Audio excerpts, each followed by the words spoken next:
لائیں گے مصاحب نمبر 41 اور تیار رہیں گے مصاحب نمبر 47۔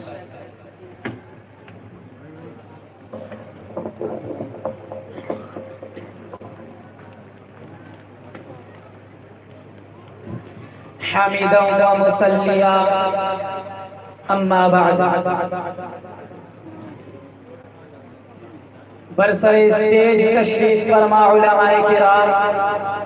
اور میرے عزیز طالب علم بھائیو،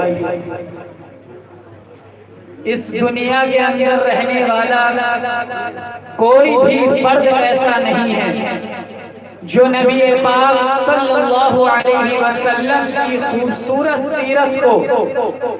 مکمل طور پر بیان کر سکے، جو ان کی سیرت کا حق ادا کر سکے۔ حضرات، وہ ایک ایسی ذات ہے کہ جب وہ اٹھے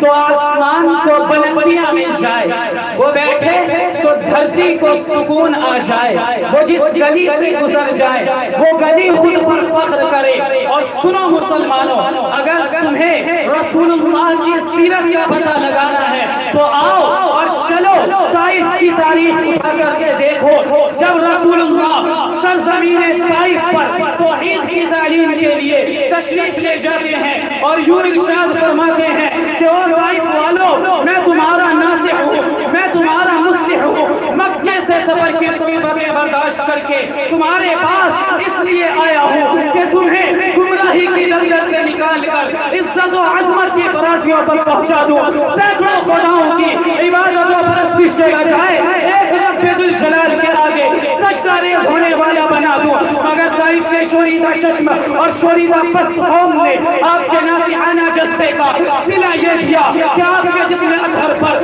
پتھروں کی بارش کر کے آپ کے جسم اقدس کو لہو لہان کر دیا، اور اس زخموں سے چور ہو کر رب کا راج دلارا، آمنہ کا پیارا، عبداللہ کا لاڈلا جب بیٹھ جاتا ہے تو شقی بازو پکڑ کر اٹھا دیتے ہیں اور پھر اسی طرح پتھروں کی بارش کر کے شہر سے باہر لے جا کر چھوڑ دیتے ہیں۔ محبوب کبریا کا یہ عالم دیکھ کر ارض و سما، بحر و بر، شجر و حجر سب کانپ اٹھتے ہیں، ملائکہ اور فرشتے چیخ اٹھتے ہیں کہ رب آپ کے محبوب کی حالت ہم سے قطعاً برداشت نہیں ہوتی۔ آخر اس خالق بحر و بر، مالک شمس و قمر کو جوش آتا ہے، پہاڑوں کے فرشتوں کو حکم ہوتا ہے کہ جاؤ جس طرح ممکن ہو میرے محبوب کی تسلی کا سامان مہیا کرو۔ پہاڑوں کے فرشتے حاضر ہوتے ہیں اور عرض کرتے ہیں یا رسول اللہ، یا رحمت للعالمین، اجازت دیجئے تو ان بدبختوں کو پہاڑوں کے درمیان پیس کر رکھ دیں۔ ہواؤں کے فرشتے حاضر ہوتے ہیں اور عرض کرتے ہیں یا رسول اللہ، اجازت ہو تو ان دور چشموں پر ایسی آندھی چلا دیں کہ ان کی نسلیں تک بڑھ جائے۔ مگر تاریخ سن اور ظلم و ستم کی داستانوں کو سن کر ہنسنے والوں متوجہ ہو جاؤ کہ